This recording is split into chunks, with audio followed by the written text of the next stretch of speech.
안녕하세요. 인천에 살고 있는 30대 후반 여성입니다. 요즘 저는 남편과 이혼하고 매일 새로운 삶을 살고 있어요. 세상은 넓고 사람들은 제각기 이유로 이혼을 하잖아요. 그럼에도 냉장고 때문에 남편과 헤어졌다고 말하면 주변 사람들은 농담하는 줄로만 알더군요. 냉장고가 원인이기도 하지만 여러 다른 이유도 분명 있긴 합니다. 차마 가까운 사람들에겐 이러쿵 저러쿵 다 말하지 못했던 속사정이지만 오늘 여기에 속 시원히 털어놓고 가고 싶네요. 여러분도 제 이야기 끝까지 함께 들어주신다면 정말 감사하겠습니다. 남편과의 첫 만남은 지극히 평범하게 이루어졌어요. 지인의 소개로 만나서 남들처럼 연애하고 결혼했죠. 저는 여자치고 벌이가 있는 편이라 남자의 수입에는 크게 관심이 없었어요. 연봉이 너무 적지만 않다면야 저보다 못 벌어도 상관없었고요. 이건 남편을 만나기 전에도 항상 생각하고 있던 거였어요. 배우자가 될 사람은 그저 본인의 몫만 잘해주면 괜찮다고 생각했죠. 그랬기에 결혼하기 전 가장 중요하게 생각하고 유심히 본 건 성격이었어요. 돈 잘 버는 사람보다 성격 좋고 무던한 남자를 만나야 부부싸움을 해도 금방 풀고 오래오래 잘 살 수 있을 줄 알았죠. 그런데 막상 결혼 생활을 해보니 시댁 식구들이 제일 큰 문제였습니다. 남편도 자기 가족들을 챙기느라 너무나도 실망스러운 모습만을 보여줬고요. 연애할 때는 순하고 착한 줄로만 알았는데 결혼해보니 엄청 우유부단한 남편, 그리고 며느리 물건을 탐내는 도벽 있는 시모와 신우. 그들 사이에서 하마터면 속 터질 뻔했답니다. 남편의 여동생인 신우는 결혼 전부터 먼저 적극적으로 다가왔어요. 낯가림도 없는지 아주 살갑게 굴며 자매처럼 친하게 지내자더군요. 저야 살가운 신우 미워할 이유가 있겠어요? 그냥 처음에는 아무것도 모르고 여동생 생긴 기분이라 좋았습니다. 그런데 신우를 가까이 하다 보니 마음에 걸리는 것들을 하나둘 발견하기 시작했어요. 시부가 안 계셔서 그런가? 신우가 자꾸 남편에게 기대려는 거예요. 아주 사소한 집안일부터 시작해서 크게는 경제적인 부분까지. 신우는 철없다 싶을 정도로 오빠인 남편에게 많이 의지하더군요. 아니, 신우뿐 아니라 시모 역시도 결혼한 아들을 여전히 가장 취급하며 의지했어요. 처음에는 남편이 여자뿐인 집안의 가장이었으니 가끔은 도울 수 있겠다 싶었어요. 하지만 신우와 시모는 생활비조차 조금도 자기들 손으로 벌지 않으려는 눈치였죠. 그러기엔 남편 수입이 그리 대단한 것도 아니었기에 그 상황을 알게 된 후 계속해서 지켜볼 수만은 없었습니다. 저와 새 가정을 꾸렸는데 계속 경제적으로 도움을 주는 건 아니라고 생각했거든요. 그리고 그 정도 했으면 아들과 오빠로서의 도리는 다 했다 싶었어요. 하지만 남편은 문제를 제기하는 저를 오히려 이상하게 여기며 안일하게 굴더군요. 저도 불같은 성격은 아닌데 너무 답답해서 정신 좀 차리라고 따끔하게 말해줬죠. 당신도 이제 집에서 경제적으로 독립해야지. 당장 일할 수 있게 도와주는 거면 또 몰라. 어머님이랑 아가씨가 몸이 불편하거나 어디 아픈 것도 아닌데 계속 이렇게 생활비를 주는 건 난 아니라고 생각해. 어이, 그렇기는 하지만 그래도 어떻게 장남인 내가 딱 잘라서 이제 못 도와준다고 말하겠어? 그것도 아버지 없이 평생 나만 보고 살아왔던 사람들한테. 그럼 나는? 이제 우리 부부잖아. 내가 아무리 당신보다 여유롭다고 해도 당신이 책임질 사람은 어머님이랑 아가씨가 아니라 나야. 다 알게 된 이상 나도 가만히 보고 있을 수만은 없어. 그리고 당신 나중에 우리 아이 태어나도 그렇게 무책임하게 말할 거야? 이런 상황은 결혼 전에 나한테 미리 다 언질해줬어야지. 왜 그동안 한마디도 안 한 거야? 당신 너무 냉정하게 말하는 거 아니야? 내가 결혼했다고 해서 식구들이랑 남이 되는 건 아니잖아. 그리고 난 당연히 말하지 않아도 당신이 눈치껏 내 사정 아는 줄 알았지. 그나마 수중에 빚이 없는 게 다행이라고 할 만큼 남편은 미련해 보였어요. 아니, 그런 남자인 줄도 모르고 결혼한 제가 더 미련했던 거겠죠. 남편이 모두를 책임질 수 있을 만큼 충분히 벌기만 했다면 시댁 좀 도와준다고 한들 뭐라고 잔소리나 했겠어요?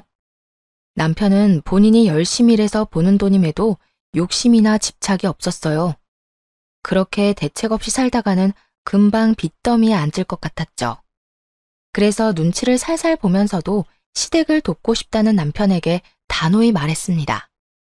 이 부분을 바로잡지 않으면 이혼할 수밖에 없다고요. 그랬더니 남편이 화들짝 놀라서 이딴 걸로 무슨 이혼이냐더군요. 두 손 모아 싹싹 빌며 이렇게도 말했어요. 제가 돈도 잘 버는데 시댁에 쓰는 푼돈은 눈 감아주면 안 되냐고요. 그런 남편에게 처음이자 마지막으로 딱 한 번만 기회를 주겠다고 경고했어요. 그리고 생활비 및 결혼 생활에 드는 모든 비용을 반반씩 부담하겠다고 선언했죠. 그때까지는 사실 너무 바빠서 지출에 대해 크게 생각 안 했었거든요. 그런데 뒤늦게 살펴보니 결혼 후 몇 개월간 거의 제 카드만 썼더라고요. 너무 화가 나서 진짜 불쌍한 건 사지 멀쩡한 시모와 신우가 아니라 결혼한 지 얼마 안 됐는데 이혼당하게 생긴 당신이라고 일깨워줬어요. 뒤늦게 상황 파악한 남편은 너무 미안하다며 어떻게 하면 되겠냐고 물었죠. 어떡하긴 뭘 어떡해. 당장 하루라도 빨리 어머님이랑 아가씨 자리 잡을 수 있게 도와줘야지. 따끔한 조언에 남편은 황급하게 여기저기 일자리를 알아보더군요. 처음에는 전혀 믿음이 안 갔는데 이혼당하기는 진짜 싫었나 봐요. 곧바로 시모와 신우에게 적당한 일자리를 소개해 주더라고요. 취업 준비생으로 오래 놀고 먹은 신우는 카페에 취직했고 시모는 단 몇 시간이라도 일할 수 있는 찜질방 카운터 알바를 했어요. 일이 잘 해결되는 듯하자 남편은 한 수 배웠다며 고마워하더군요. 진작 이렇게 하지 못한 걸 후회하며 자책하기도 했죠. 저더러 냉정하다고 할 때는 언제고 좀 웃기죠?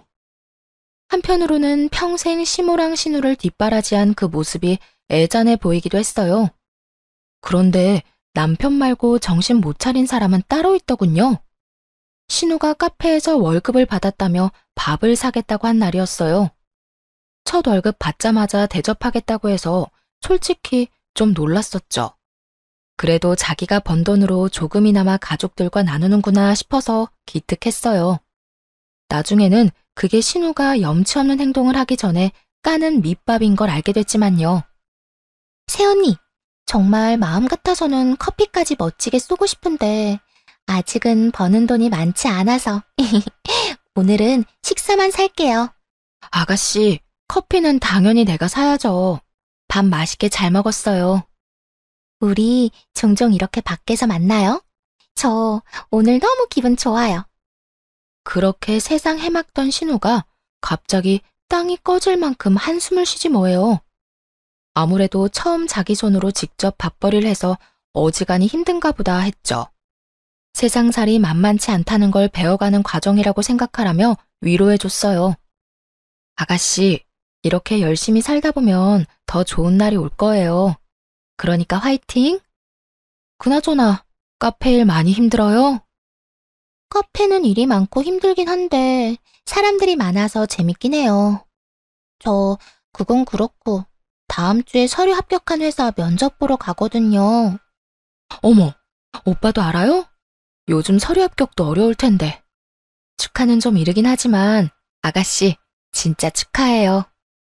아, 고마워요, 새언니. 오빠한테는 아직 말 못했어요. 합격하기 전에 괜히 말했다가 최종에서 불합격하면 창피하잖아요. 그 대신 새언니가 팁 좀 주시면 안 돼요?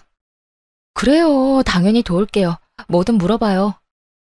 팁을 달라는 신우의 말에 침을 튀겨가며 면접 노하우를 방출했어요. 그런데 어쩐지 신우는 집중하지 못하는 눈치였죠. 반응이 뜨뜨미지근하길래 왜 그러냐고 했는데 그제야 신우가 눈치를 보며 면접 때 입을 정장이랑 구두가 없다며 울상을 짓더군요. 솔직히 처음에는 이해되지도 않고 당황스러웠어요. 면접을 코앞에 두고 왜 미리 기본적인 것들을 준비 안 했을까 싶었거든요. 당장 며칠 후가 면접이라는데 저 밥 사주기 전에 면접부터 챙기는 게 맞잖아요. 제 여동생이 그랬다면 당장 쓴소리 했을 텐데 신우니까 속으로만 생각했죠. 결국에는 제 정장을 빌려주기로 했습니다.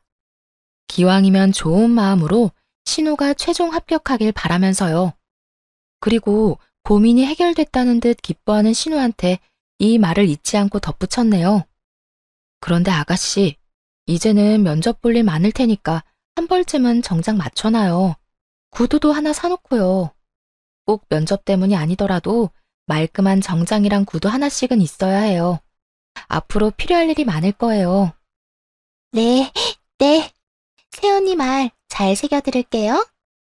신우에게 빌려준 건 맞춤 정장이라 아무래도 핏이 잘 맞지 않으니 나중에 꼭 본인 것을 사라고 강조했죠. 그러자 신우는 다음 월급을 받으면 꼭 사겠다고 다짐하더군요. 그리고 구두는 사이즈가 달라서 백화점에 데려가 큰맘 먹고 좋은 거 하나 사줬어요. 이에 또 엄청 감동을 받았는지 신우가 울먹이더라고요. 새언니가 아니라 마치 친언니 같다고 하면서요. 면접을 야무지게 잘 끝낸 후 신우는 알아서 세탁까지의 정장을 돌려줬습니다. 비록 회사에는 불합격했지만 그런 센스 있는 신우가 뭘 하든 잘하겠다 싶었죠. 하지만 훈훈한 일은 여기까지였어요. 정장 한 번 빌린 그 이후로 신우의 진상짓이 시작됐거든요. 처음 면접 봤을 때 포함해서 딱 3번까지는 신우에게 정장을 빌려줬거든요. 그런데 매번 신우는 맡겨놓은 물건 찾듯 당연하게 옷을 빌리려 하더군요. 처음에 보였던 겸손함과 미안함은 어디로 갔는지 뭔가 필요할 때마다 제게서 빌리는 걸 당연하게 생각하는 눈치였어요. 하지만 나중에 관계가 틀어질까봐 3번 이후부터는 딱 잘라 거절했습니다. 그리고 남편에게 이런 상황들 때문에 불편하다고 설명했어요. 그랬더니 남편은 어릴 때도 종종 신우가 자기 물건 욕심냈다며 대신 사과하더군요. 남편이 주의를 줬는지 더 이상 신우에게서 개인적인 연락은 오지 않았어요. 그런데 신혼집 인테리어 공사가 끝난 후 집들이 할 때 또 사건이 터졌죠. 다들 식사 맛있게 하고 뒷정리하고 있었는데 신우가 안 보이더군요. 화장실에 갔나 싶었는데 드레스룸에서 갑자기 인기척이 났어요. 아가씨, 지금 여기서 뭐해요? 깜짝이야. 새언니, 소리도 없이 갑자기 나타나서 놀랐잖아요. 화장실 다녀오는 길에 궁금해서 구경 좀 했어요. 괜찮죠? 근데 새언니는 옷뿐만 아니라 가방이며 시계며 진짜 없는 게 없네요. 저랑 이 가방 잘 어울리죠? 어때요? 딱 내 스타일인데. 아무래도 이런 건 비싸죠? 아가씨, 이 방 주인인 내가 더 놀랐어요. 아무리 집으로 초대했다지만 이렇게 허락도 없이. 네? 제가 남도 아닌데 왜 이렇게 예민하게 굴어요? 근데 새언니 있잖아요. 저번에 입고 있던 베이지색 투피스 있죠? 저 내일 동창 결혼식 가는데 좀 빌려주면 안 돼요? 새언니 입었던 거 생각나서 옷장 열어봤는데 아무리 찾아도 안 보이더라고요.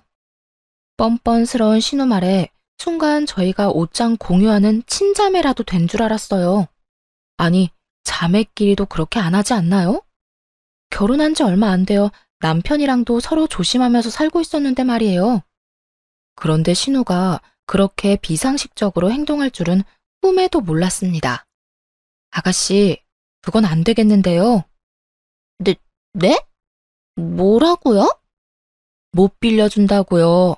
그러니까 그만하고 이제 나와요. 신우는 당황해서 말을 더듬더니 어느새 나타난 시모랑 눈빛을 주고받았어요.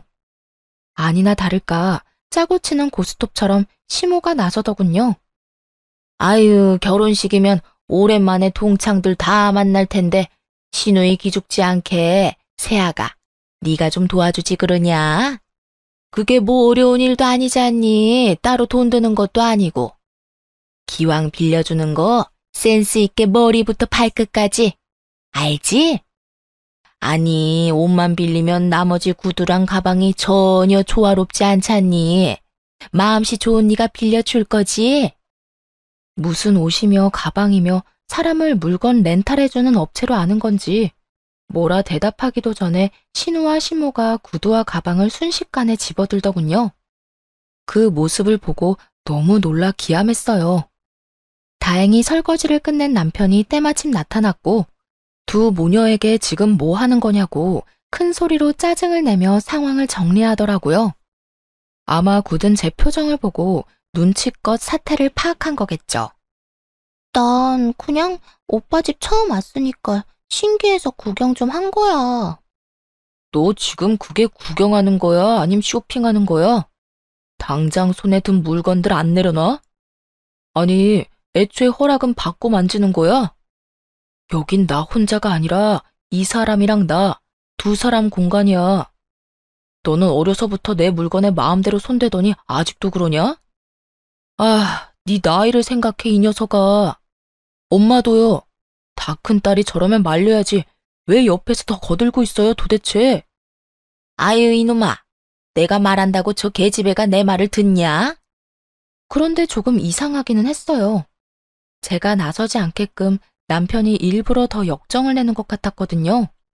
그래서 굳이 말을 보태지는 않고 있었는데 신우는 끝까지 눈치가 없더라고요.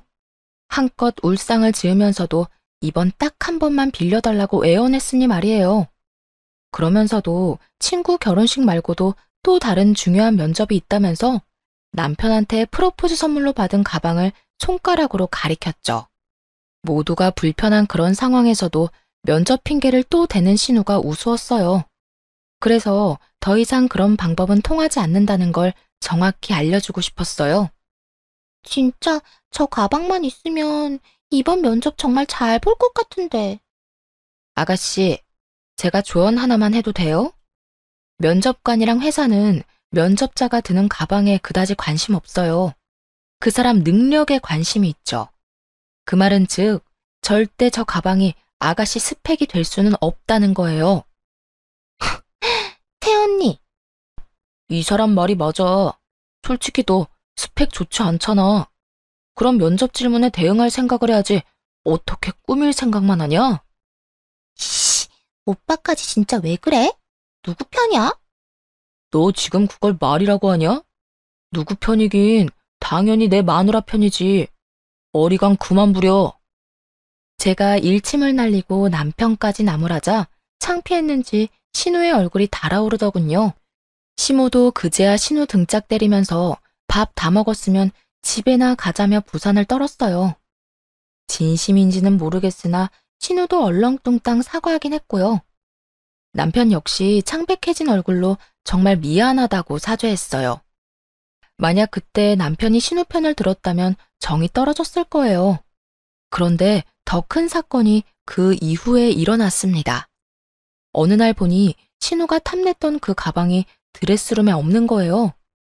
중요한 자리에 들고 가려고 아껴뒀던 가방이 사라졌으니 꽤나 당황스러웠어요.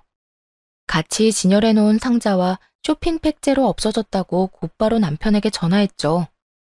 당연히 그때까지는 신우 손에 가방이 있으리라고는 상상도 못했습니다. 여보, 당신이 사준 내 가방 아무리 찾아도 안 보이는데? 설마 우리 집에 도둑이라도 든 건가? 혹시나 도둑이 들었으면 어쩌지 하고 안절부절 못하는데 이어지는 남편의 말을 듣고는 온몸에 소름이 끼쳤어요. 도둑은 무슨 도둑이야. 내가 가져갔지. 깨끗하게 쓰고 금방 다시 갖다 놓으려 했는데 벌써 알아버렸네. 안 그래도 말하려고 했어. 자기도 저번에 현지가 하는 말 들어서 알지? 진짜 중요한 면접이라는데 오빠가 돼가지고 무시하기도 그렇잖아. 빌려주는 게 어려운 일도 아니고 그때 충분히 따끔하게 말했으니까.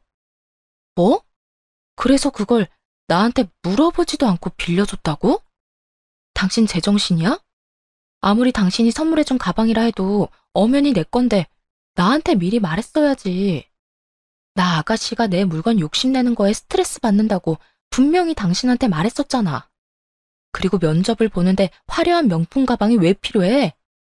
게다가 한 번도 합격했다는 소식이 없는데 중요한 면접이 뭐 그렇게 많대? 알고 보면 전부 물건 빌리고 싶어서 하는 핑계고 거짓말 아니야? 아니, 뭘 그렇게까지 화를 내.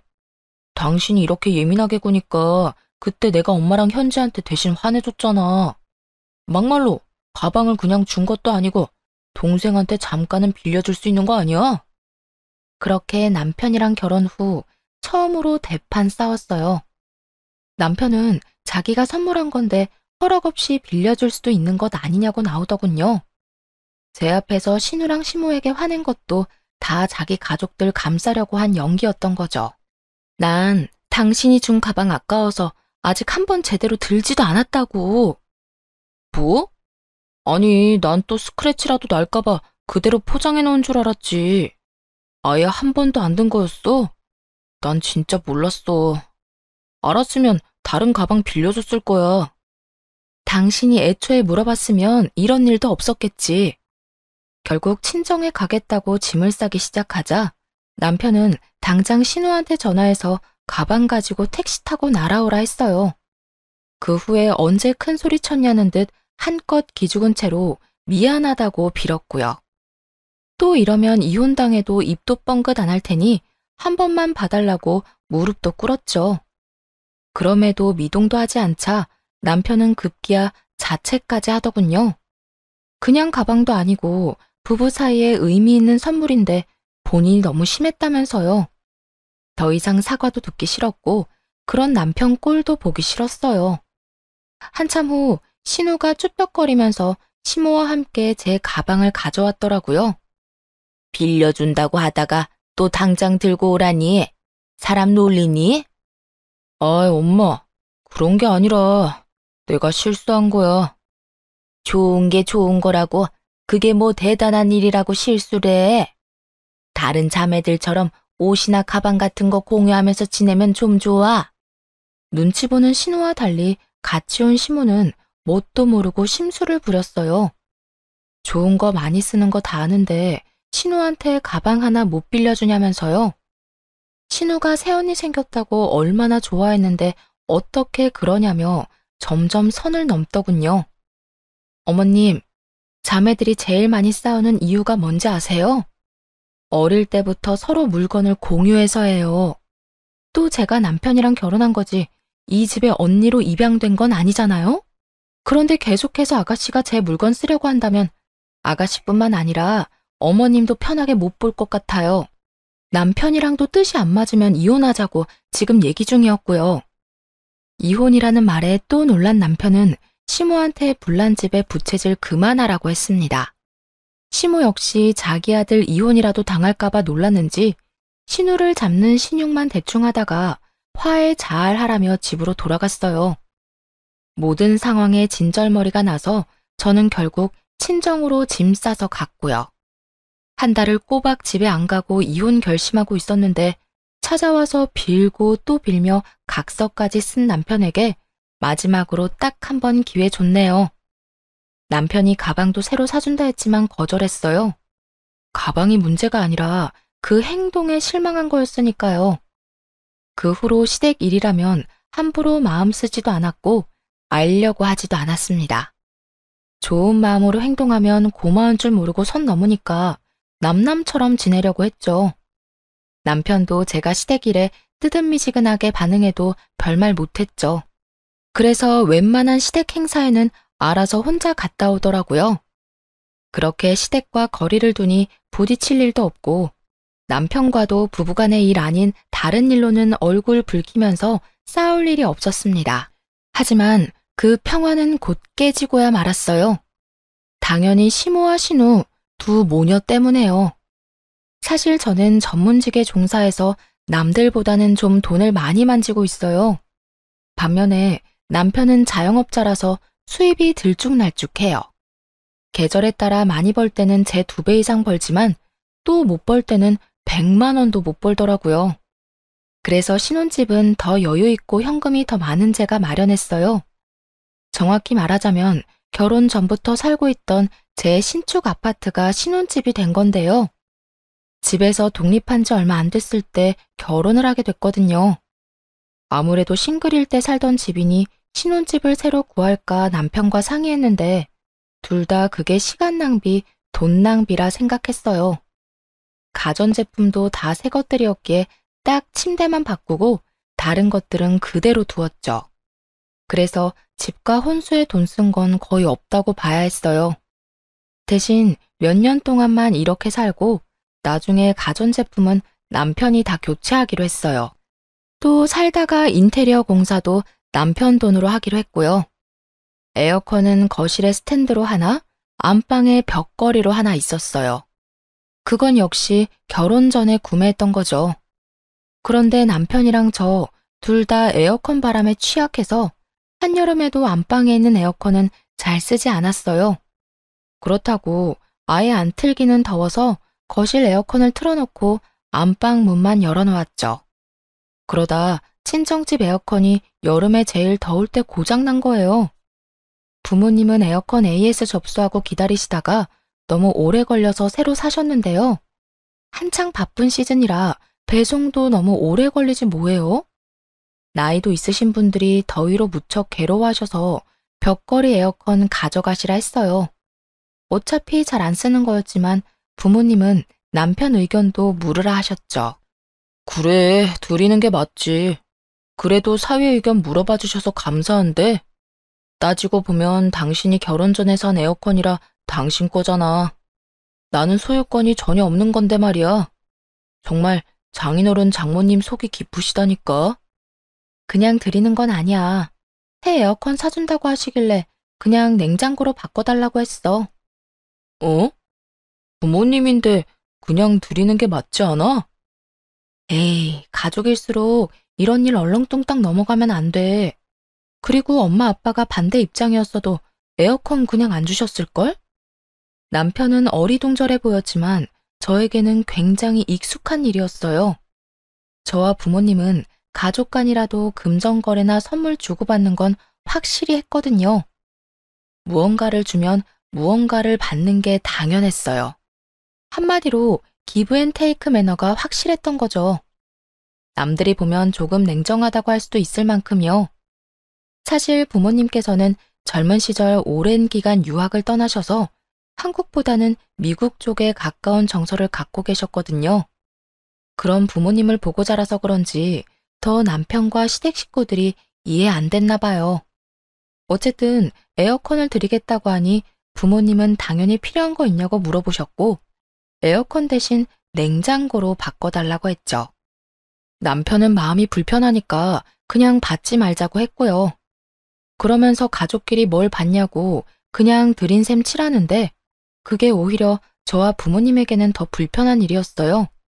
그래서 불편해할 필요 없다며 괜히 이렇게 말했죠. 걱정 마. 당신이 산 에어컨이 아니라 내가 산 에어컨이잖아. 엄마 아빠도 다 알고 받았으니까 우리는 그냥 냉장고 받으면 돼. 서운해하시지 않을까? 전혀. 두 분 성격에 오히려 안 받는다고 하면 화내실지 몰라. 그렇게 냉장고를 당분간 2개 쓸까 했는데 원래 쓰던 냉장고가 생각보다 자리를 차지해서 중고마켓에 팔려고 했어요. 그런데 남편이 인터넷에 올리면 제 값을 못 받는다며 아직 새 냉장고니까 시모한테 사시겠냐고 물어보겠다 하더군요. 친정 부모님에게는 기브앤테이크를 확실히 지킬 수 있었지만 시모한테는 차마 돈 받고 냉장고를 팔 수가 없겠더라고요. 그래서 그럴 거면 그냥 드린다 했어요. 결혼한 지 좀 됐다면 어머님한테 맛있는 거라도 얻어먹고 드렸을 텐데 말이죠. 남편은 제 성격을 알기에 그냥 준다는 말 듣고 얼른 시모한테 전달했고 시모는 신나서 바로 다음날 가지러 온다고 했어요. 남편이랑 제가 평일에는 둘 다 일을 해서 주말에 오시라고 했거든요. 그랬는데도 시모는 마음이 급한지 당장 내일 오겠다 하더군요. 남편이 용달을 알아보겠다 해서 제가 아는 용달차 삼촌께 연락을 드렸습니다. 친정 부모님 에어컨도 옮겨주신 분이었죠. 당연히 용달 비용은 남편이 내기로 했고요. 시모한테 집 비밀번호를 가르쳐주고 삼촌께는 따로 잘 부탁드린다 했어요. 그때 시모한테 아는 삼촌이라 말했으면 좀 상황이 달라졌을까요? 아무튼 아는 분이라고 따로 귀뜸은 못했어요. 그렇게 시모는 남편과 제가 일하는 동안 낮에 방문해서 용달 삼촌 차를 같이 타고 냉장고 가지고 시댁으로 갔어요. 그런데 일 끝나고 집에 와보니 부모님이 사주신 새 냉장고가 없는 거예요.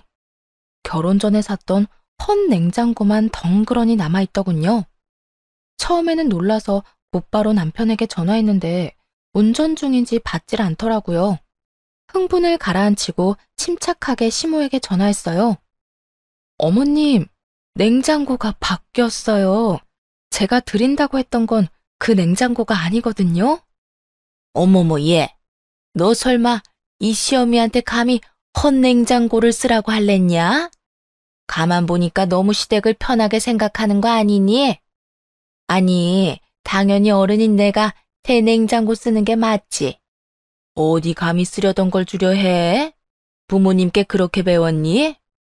분명 남편이 시모에게 제대로 말하는 걸 들었거든요. 원래 쓰고 있던 냉장고를 팔 생각인데 혹시 필요하냐고요. 시모는 중고라도 거의 새 것 아니냐며 갖고 싶다고 절대 팔지 말라고 했고요. 그런데 말도 안 되는 논리로 친정 부모님이 사준 새 냉장고를 꿀꺽하려 하더군요. 최대한 침착하고 차분하게 말하려고 했는데 부모님한테 그렇게 배웠냐는 시모의 막말에 이성적인 판단이 안 됐어요.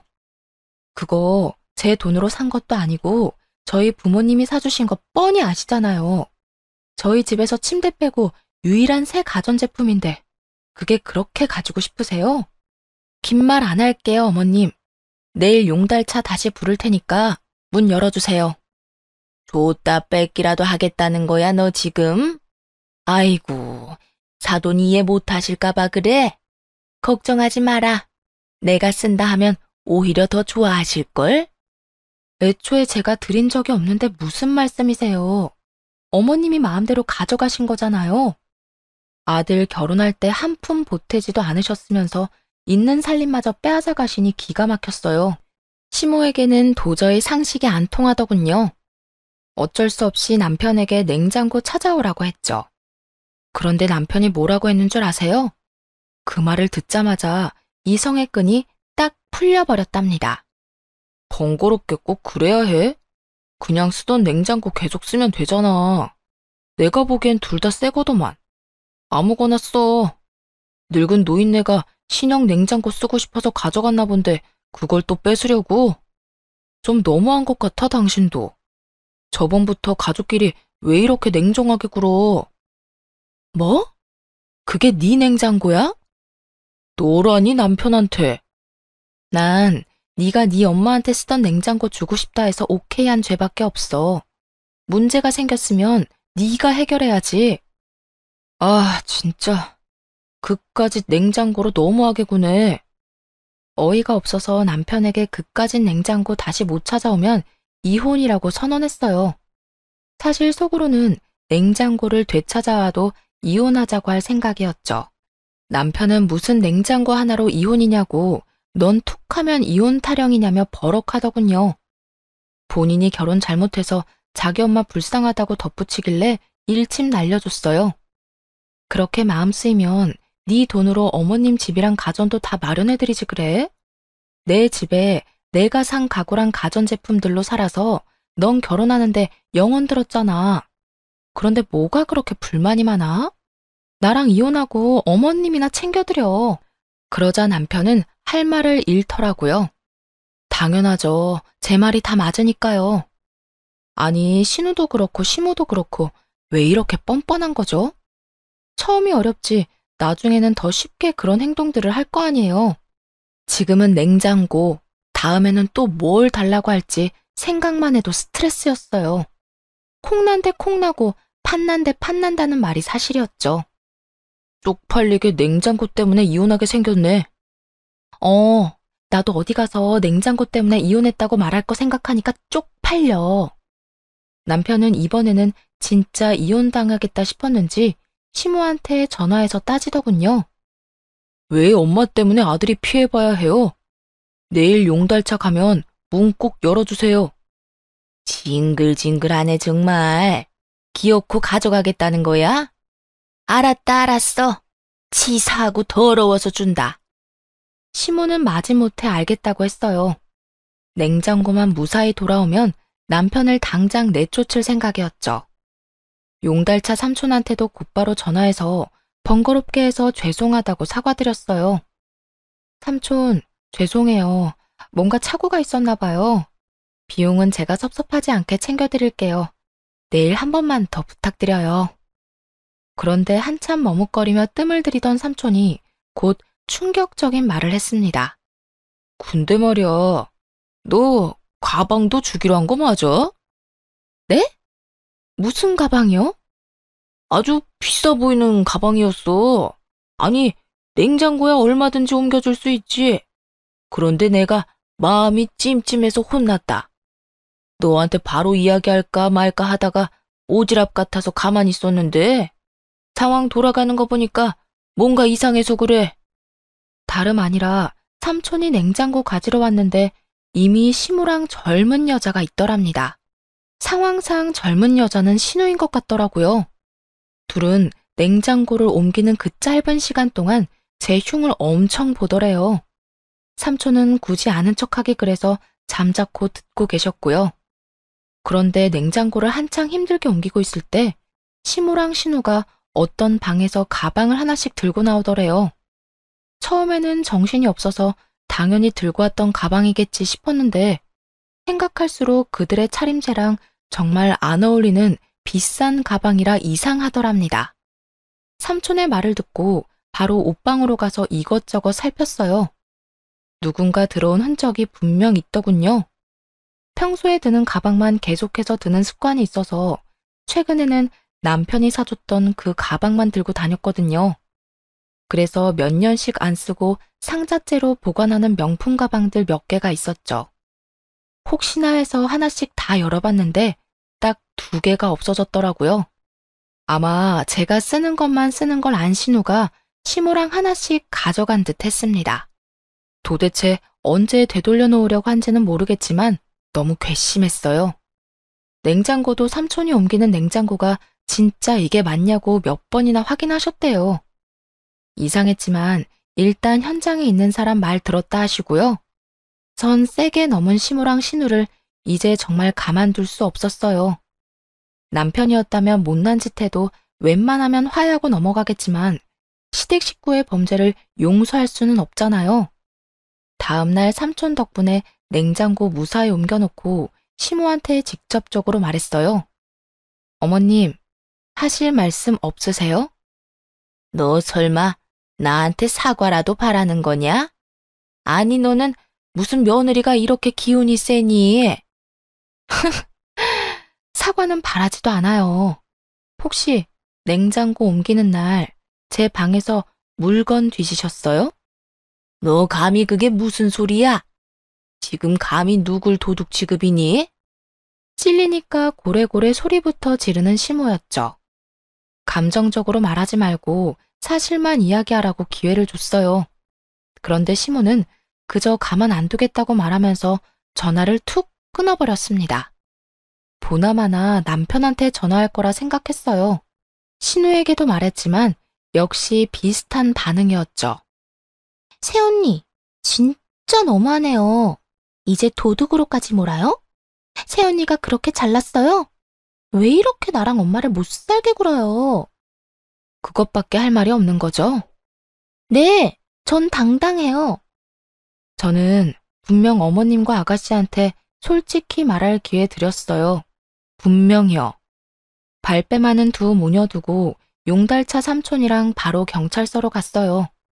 물증은 너무나 많았으니 진술하고 절도죄로 신고했죠. 아파트 CCTV에도 용달차 삼촌 차 블랙박스에도 흐릿하지만 제 가방 들고 있는 시모와 신우의 모습이 다 찍혔으니까요. 아무것도 모르는 남편은 퇴근하고 시모랑 함께 왔더군요. 그러면서 자기가 얼마나 참고 살아야 하냐고 울부짖길래 뺨을 날려버렸어요. 참은 건 나인데 네가 도대체 뭘 참았냐고 하면서요. 그래, 차라리 날 때려. 있지도 않은 증거 가지고 우리 엄마랑 내 동생 모욕하는 것보다 그 편이 낫지. 물건 좀 빌려달라고 했었다고 도둑 취급을 해? 그러는 남편 옆으로 시모가 우는 신용하며 다가왔어요. 기회다 싶었는지 세상에 이런 독한 애가 있냐며 저를 욕하면서 남편을 감싸더군요. 가족 사이가 너무 돈독해서 보기 좋네요. 앞으로도 그렇게 서로 위하면서 사시면 되겠어요. 너처럼 가족한테 냉정하게 굴면 벌 받아. 내 걱정은 하지 말고 네 엄마랑 동생이나 걱정해. 뭐? 걱정을 왜 해? 벌은 내가 아니라 저 두 사람이 받을 거거든. 그게 다 무슨 소리야? 지금까지 내가 한 말 못 알아들었어? 어머님이랑 아가씨가 내 가방 훔쳐갔다고 냉장고 가지러 온 날 말이야. 그거야 그냥 심증 아니야? 잘 찾아봐. 우리 엄마랑 동생이 남의 물건을 막 훔칠 사람들은 아니라고. 증거 없이 내가 이럴까봐? 경찰서에 접수한 종이 보여주니까 남편 동공이 그때부터 미친 듯이 흔들렸어요. 그걸 보기 전까지는 바보같이 시무랑 신우를 정말 믿긴 했나 봐요. 정확한 증거도 없이 그걸 또 신고했어? 너 정말 나랑 끝내고 싶어? 아직 상황 파악 못하는 건 시무도 마찬가지였어요. 중얼거리는 남편의 말을 못 들었는지 끝까지 발뺌하더군요. 아들, 내가 착각해서 새 냉장고 가져간 건 정말 잘못했어. 그런데 가방이라니 당치도 않다. 감히 시댁 식구들 도둑 취급하는 건 정말 아니지 않니? 그때 신우가 저희 집 비밀번호를 누르고 뒤늦게 들어왔어요. 저번에 비밀번호를 알려주기는 했지만 제 집인 양 들어오는 모습이 기가 막혔죠. 보통 본인 집 아니면 벨을 누르고 들어오잖아요. 아가씨, 비밀번호까지 누르고 너무 자연스럽게 들어오시네요. 우리 오빠 집인데 내가 그렇게 못할 이유 있어요? 그래, 내 아들 집이기도 하지 않니? 시모와 신우는 대단한 착각을 하고 있었어요. 신혼집이 공동명의인 줄 알았나 봅니다. 저를 얼마나 호구로 봤으면 그랬을까요? 남편은 시모와 신우의 말에 당황한 듯 싶었어요. 그 와중에 신우는 또 정신 못 차리고 빈손으로 왔더군요. 이혼은 하더라도 가방 가져와서 반송했으면 어느 정도 합의는 해주려고 했거든요. 짧게 살다가는 인생인데 세상에 굳이 적을 두고 싶진 않아서 웬만하면 안 좋은 일도 적당히 넘어가는 편이었어요. 하지만 그날 이후로 당한 건 확실히 되돌려주는 성격으로 변했네요. 그래야 더 이상 뒤탈도 없겠더라고요. 아직 연락 못 받으셨나 봐요. 무슨? 경찰서에서요. 아마 내일쯤 조사받으러 오라고 연락하겠네요. 너 무슨 증거가 있다고? 여기 뭐 집안에 CCTV라도 있어? 남편도 그쯤 되자 머뭇거리다가 진짜 증거가 있는 거냐고 묻더군요. 시모랑 신우가 의심은 가는데 차마 편은 못 드는 모양이었어요. 다들 저를 너무 우습게 하는 것 같은데 증거도 없이 경찰서에 갔을까 봐요. 그리고 하나 말씀 안 드린 게 있는데 냉장고 옮겨주신 분 아빠 아시는 분이거든요. 제가 삼촌이라고 부르는 친한 분이라고요. 뭐? 그 인간 어쩐지 기분 나쁘게 힐끔거리며 쳐다보더라. 냉장고나 옮길 것이지 그새 본 거야? 아이고, 재수도 오지게 없네. 엄마, 어떡해 진짜. 그러니까 내가 세연이 장난 아니라 했잖아. 아니 뭐 가방 좀 쓴다고 닳냐? 당장 다시 갖다 줄 테니까 기다려봐라. 이제 훔쳤다고 인정하신 거죠? 훔치다니 잠깐 빌린 거지. 엄마, 그리고 너 진짜 둘 다 미쳤어?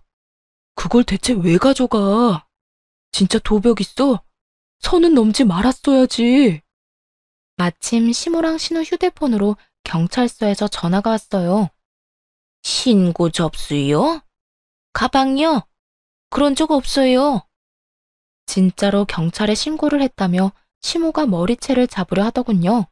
참나, 적반하장도 유분수죠. 나이든 시모에게는 차마 뭘 할 수는 없으니 대충 피하고 대신 신우뺨을 있는 힘껏 날려버렸습니다. 너 줄곧 내가 친언니 같댔지?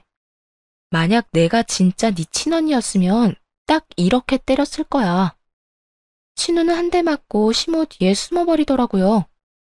남편은 길길이 날뛰는 시모한테 그만하라며 잘못을 빌라고 했어요. 그래도 시모가 꿋꿋하게 서 있자 대신 빌기까지 했죠. 이제는 그냥 다 꼴 보기가 싫더라고요. 남편한테 이혼 생각 변함없다고 당장 다 데리고 내 집에서 나가라 했어요. 남편이 어느 정도 체념하고 짐을 챙기기 시작하자 시모의 눈이 뒤집어졌어요. 내 집이라니? 아들, 이 집 결혼하고 공동명의로 한 거 아니었냐? 아, 진짜. 공동명의요? 양심이 있어요, 엄마? 집에 가서 얘기해요. 시모는 제 아파트에 자기 아들 집은 없다는 거 알고 개거품 물었어요. 그때부터 바짓가랑이 잡고 늘어졌죠. 세아가, 내 아들은 아무 잘못도 없어. 아무것도 모르고 늙은 엄마 편든 거지. 다 내가, 그리고 얘가 잘못한 거야. 엄마가 세연이 얄밉다고 골탕 먹이고 싶다면서 가방 가져가자고 했잖아. 난 적어도 물건 빌리려고 했지. 뭘 훔치거나 하진 않았어. 엄마 때문에 내 인생 망하면 어떡해? 너 이거사 조용하지 못해? 새언니, 내가 바로 집 가서 가방 가져올게요. 제발 나 좀 봐주세요. 엄마는 다 늙었지만 저는 앞길이 창창하잖아요. 남편 손에 끌려간 시모랑 신우는 잘못했다며 계속 전화를 했어요. 짜증나서 경찰관 통해서만 연락하라고 따끔하게 말해주고 차단했죠. 따지고 보면 귀책 사유는 남편에게 있었지만 소송 시간도 아깝더라고요. 그래서 남편에게 몸만 조용히 나가라고 했어요. 정말 1분 1초도 같이 있기 싫었고 더는 부부로 엮여 있는 것조차 싫었거든요. 남편이 이혼은 하기 싫다며 계속 붙잡길래 마지막으로 물었어요. 소송에서 위자료 내놓으라 하면 조용히 꺼져 줄 거냐고요. 그러자 돈은 또 주기 싫은지 깨갱하더니 순순히 물러나더군요. 전 신우, 전 시모가 진술한 내용도 봤어요. 제가 물건 안 빌려주니까 얄미워서 잠시 가방 가져갔다고 했더군요. 당연히 절대 합의 안 해줄 생각입니다. 아직 전 시모와 전 신우가 어떻게 될지는 모르겠지만 이혼은 문제없이 잘했네요. 그렇게 가족 생각하던 전 남편은 가족들에게 본인 이혼당한 거 책임지라 했대요. 두 무녀는 말할 것도 없이 자기들 잘못 생각은 안 하고 전 남편한테 결혼을 잘못했다고 맹 비난을 했다고 하고요. 여러모로 정말 대단한 사람들이었어요. 여러분이 보시기에도 이상한 쪽이 저인가요? 합의 안 해준다고 냉정하다고 비난하셔도 어쩔 수가 없습니다. 바늘 도둑이 소도둑이 된다고 지금 따끔하게 혼나야 앞으로 큰일이 안 생기죠. 제발 그들 인생을 본인 손으로 망쳤다고 깨닫는 날이 왔으면 좋겠어요. 비록 비상식적인 집안과 엮여 시간과 돈을 낭비했지만 값진 경험했다고 생각해요. 아, 도둑 맞았던 가방도 되돌려받았어요. 이참에 전 남편한테 선물 받았던 가방과 안 쓰는 가방들도 다 처분했네요. 물론 이런 염치 없고 독한 시댁만 있다고 생각하진 않아요. 고부 갈등 없이 잘 지내는 친구들도 주변에 많거든요. 결혼 전에는 하나 해주면 오히려 열을 돌려주려는 그 관계들을 보면서 저도 모르게 결혼에 대한 환상을 품었는지도 모르겠습니다. 그래도 괜찮아요. 액땜했다고 생각하고 남은 인생 열심히 살려고 합니다. 지금까지 긴 사연 들어주셔서 감사합니다.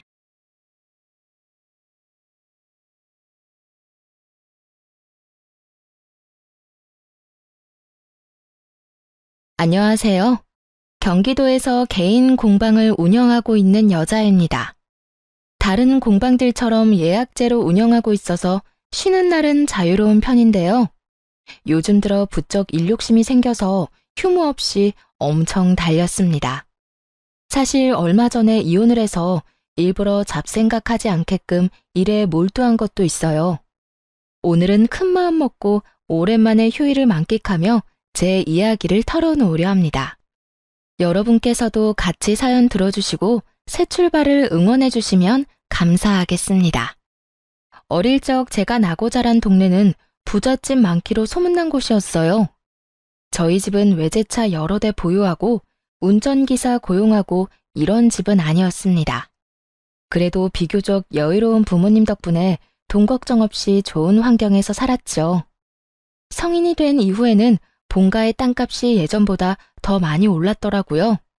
그래서 부모님은 집을 팔고 새 아파트로 입주하셨어요. 남은 돈으로는 두 분의 노후를 준비하셨고 그 다음으로는 꽤 오래전부터 소유하고 있던 5층짜리 건물을 제게 선물해 주셨죠. 늦둥이 외동딸이라 그런지 할 수 있는 건 다 해주고 싶어 하셨거든요. 아낌없이 지원받은 만큼 부모님께 조금도 실망스러운 모습 보이기 싫었어요. 하지만 그럼에도 결혼 생활을 억지로 이어갈 수는 없었답니다. 부모님이 주신 5층 건물 중 1층은 처음부터 제 가죽 공방으로 썼어요. 사실 공방이라는 게 수입이 엄청 들쑥날쑥합니다. 부모님 덕에 월세를 받을 수 있어서 그나마 꿈은 지킬 수 있었죠. 어릴 때는 너무 들뜬 나머지 건물주 됐다고 여기저기 자랑하고도 싶었어요. 하지만 부모님은 그 누구에게도 말하고 다니지 말라고 신신당부하셨죠. 그래서 가까운 친구는 물론이고 결혼할 사람에게도 굳이 밝히지 않았어요. 마이너스 재산이 아니라면 알릴 필요는 없다고 생각했거든요. 결혼 전 예비시댁에 인사하러 갔을 때 일이에요. 과일 바구니를 사기는 했지만 여전히 손이 좀 허전하길래 구하기 어렵고 질 좋은 가죽으로 예비 시모의 지갑을 만들어 갔습니다. 장보러 갈 때 쓰는 편하게 들 수 있는 지퍼 달린 지갑을 만들어 드리고 싶었죠. 그런데 예비 시모는 제 선물을 대놓고 안 좋아하더군요. 그래도 센스 있는 예비 신랑이 세상에 하나뿐인 거라며 지켜 세워준 덕분에 다행히도 자존심만은 지킬 수 있었습니다. 예비 신랑뿐만 아니라 형님 될 분도 실력이 대단하다고 칭찬해 주셨고요. 형님은 어떻게 이렇게 귀한 걸 만들었냐면서 자기도 받을 수 있냐고 물으셨어요. 시모에게서 바랬던 반응이 형님에게서 나오자 기분이 좀 이상했죠. 꼭 만들어드리겠다고 했더니 고마웠는지 형님이 그날 하루 종일 잘 챙겨주셨어요. 그때부터 형님만큼은 언제나 내 편이겠구나 직감했던 것 같아요. 시모는 밥 먹는 내내 시큰둥하다가 뜬금없이 부모님이 어디 사시냐고 물어봤어요. 대답하니 땡땡동이면 땡땡 아파트 있는 곳인가 하며 혼자 중얼거리더군요. 맞다고 하니 또 무슨 일 하시냐고 형식적인 질문을 하길래 사업하신다고 대답했죠. 머릿속으론 이 불편한 자리가 언제 끝나나 생각하면서요. 그런데 그때부터 시모의 눈빛이 갑자기 초롱초롱해지더군요. 가라앉았던 목소리도 전과는 다르게 높아졌고요. 게다가 한쪽으로 치워둔 제 선물을 다시 주섬주섬 꺼내보더니 마치 방금 선물 받은 것처럼 지갑 너무 잘 쓰겠다면서 해맑게 웃는 거 아니겠어요? 부모님 배경 듣고 태도가 싹 바뀐 시모를 보며 좀 속보인다 싶었어요.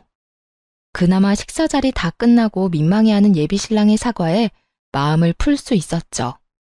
결혼 생활 해보니까 그때 남편을 시원하게 뻥 찼어야 했는데 하고 후회됐어요. 모자란 남편보다 형님이 훨씬 더 든든한 존재가 돼주셨거든요. 시모는 뭐 말할 것도 없이 최악이었네요. 물론 결혼하고 얼마 동안은 엄청 잘해주는 척 했습니다. 그런데 시모의 이중성을 알게 된 이후로 도무지 못 견디겠더라고요. 때는 결혼 후 맞이한 첫 명절날이었어요. 신혼여행 다녀오고 나서 한동안 삶에 치여 바쁘게 지냈기에 공식적으로 처음 시댁에 방문하는 날이었죠. 그날부터 시모의 만행은 시작됐습니다.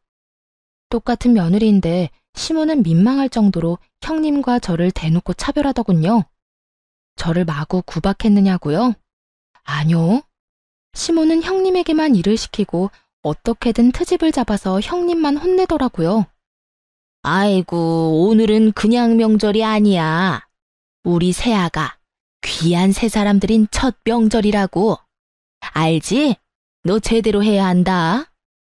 네, 어머님. 평소보다 더 신경 써서 음식할게요. 새아가, 너는 나랑 가서 이야기 좀 하자꾸나. 어머님, 저도 형님 음식하시는 거 도울게요. 어머, 네가 뭘 안다고 그래? 어디 음식 할 줄이나 알고? 처음이니까 너무 애쓰지 않아도 된다. 음식은 첫째가 다 할 테니까 넌 걱정 말아라. 아니, 그래도... 그래, 동서. 난 괜찮으니까 오늘은 편하게 있어. 너무 불편해서 곤란한 얼굴로 형님 쪽을 보자 형님은 웃으면서 괜찮다는 신호를 보내셨어요. 솔직히 그때까지는 진짜 제가 서투니까 시모가 손을 못 대게 하는 건가 싶었거든요. 그런데 지켜보니 그냥 형님과 저를 차별하는 거더라고요.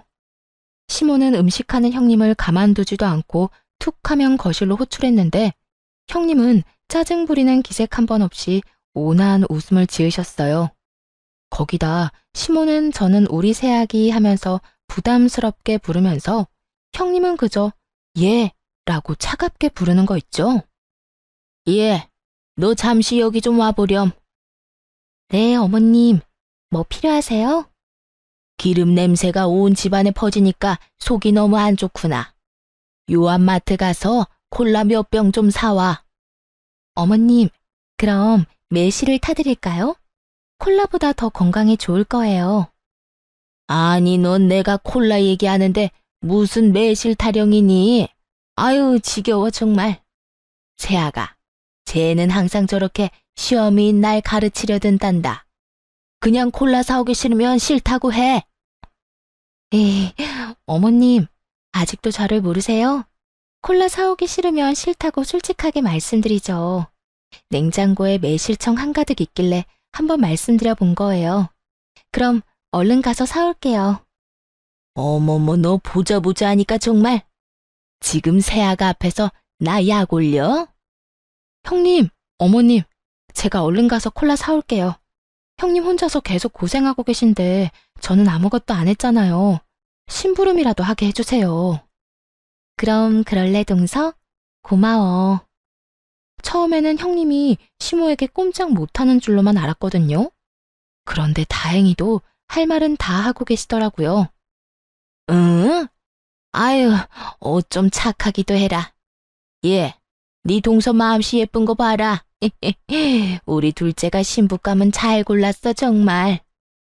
어머, 어머님, 그런 말씀하시면 장남이 서운해할걸요? 제가 다 잃을 거예요. 으유, 내가 뭐 말을 못한다. 남들은 아무것도 모르고 착한 맏며느리를 잡는다고 하는데 아주 억울해 죽겠어. 그럴 리가 있나? 내가 오히려 당하는 입장이구만. 사실 제 눈에는 시모가 못살게 구니까 형님도 맞받아치는 걸로 보였어요.